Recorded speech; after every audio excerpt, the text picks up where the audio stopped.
So to another Fox News alert, brand new body cam footage from the Trump assassination attempt showing an officer's brief encounter with the shooter. Chanley Painter has the story. Hey, Chanley. Good morning, Lawrence. So this new body cam is a shocking look at the chaos, confusion, and disorganized nature of the security response among and between local police and Secret Service agents just before and after a gunman opened fire at the Trump rally in Butler last month, including this Butler Township officer who had a chance to stop the whole thing, spotting the gunman on the roof about 30 seconds before the shooting. You can see him here being hoisted up some 12 feet to the roof of the AGR building by a fellow officer before quickly dropping back down to the ground. Seconds later, shots rang out when 20-year-old Thomas Crooks opened fire, striking Trump and two other rally-goers and killing another. This officer later on body cam is heard saying he saw the armed man up there on the rooftop with an AR rifle laying next to a backpack. And in the aftermath, other videos show officers desperately racing towards that building, trying to access the roof and make not the gunman, and they make out that the gunman could have used a wood pile leaning onto the building. That's maybe how he accessed the roof. And in this video, officers can be heard clearly confused as to why that roof was unmanned in the first place. Here, a Butler Township police officer telling a Secret Service agent he believed they were supposed to be protecting the roof of the AGR building. Listen to this. I don't want to spread. No. Is he a shooter? Did he have a weapon? Is he? That was the report. I thought you were on the roof. I thought it was you. What? I thought you guys were on the roof. No, we're not. Why were we not on the roof? Football from a 16 ago somewhere over in the west coast. Why weren't we? I'd say this is a up. Sorry, not sure which gas company. Somebody up. And even further, more video shows one local officer livid as he keeps repeating on video that he told the Secret Service to secure that building days before, but they didn't listen to him, Lawrence. It's unbelievable.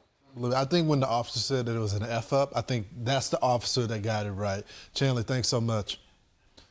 Let's bring in Tim Clemente, former FBI special agent who's living in Montana, and he's going to the Trump rally tonight. So when you have local officers saying, look, we told the Secret Service to get on top of the roof, and then you got Secret Service days after the shooting blaming the locals, what do you make of all of this nonsense?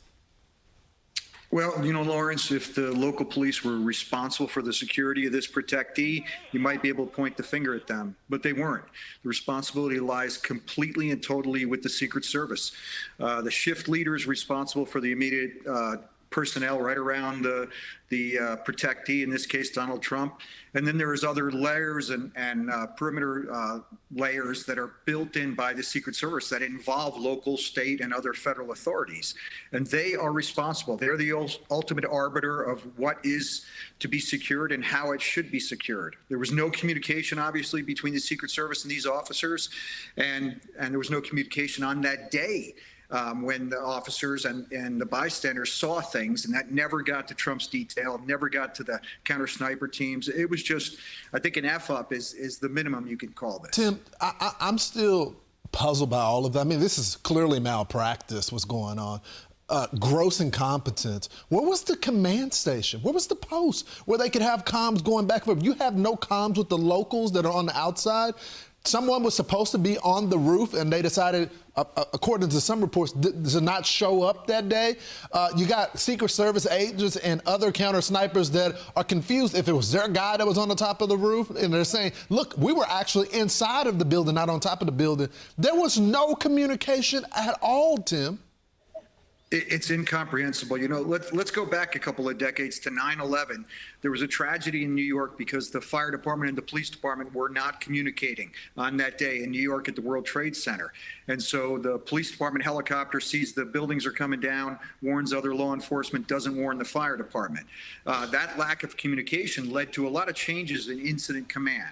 And incident command is what is used by the federal government, local state authorities in almost any type of incident to make sure that communication is the paramount thing, because it's the first thing that falls through in any operation. Yeah. And in this case, you know, I could see this maybe happening in the 1950s or 60s, but not today. It's completely unacceptable. Yeah, it's unacceptable. And you speak of 9/11. Part of what took place then is creating Homeland Security, so agencies could start talking to each other. Secret Service is in a homeland, and they weren't able to get this right. I hope to gets us some type of answers through Congress. Tim, thanks so much for joining the program. Thank you for having me. I'm Steve Ducey. I'm Brian Kilmeade. And I'm Ainsley Earhart. And click here to subscribe to the Fox News YouTube page to catch our hottest interviews and most compelling analysis.